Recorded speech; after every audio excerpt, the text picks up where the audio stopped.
গর্ভবতী মায়েদের যে যাই বলুক, আপনি কিন্তু পরের ঘরে খাবার খেতে যাবেন না, কেননা তাতে আপনার ক্ষতি হবে 99%, 1% ভালো হতে পারে।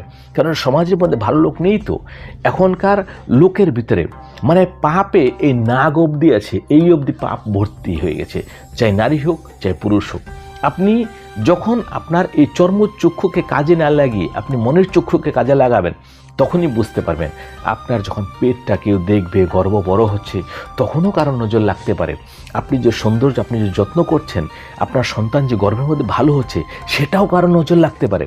সেই জন্য লোককে বুঝতে দিতে নেই, একাকী থাকুন, ঘরের ভিতরে থাকুন, বেশি ওই সমস্ত লোকের দর্শন করবেন না, কেননা ওই সব কিছুই কিন্তু আপনার পেটের গর্ভে যে আছে তার উপরে এফেক্ট পড়ে।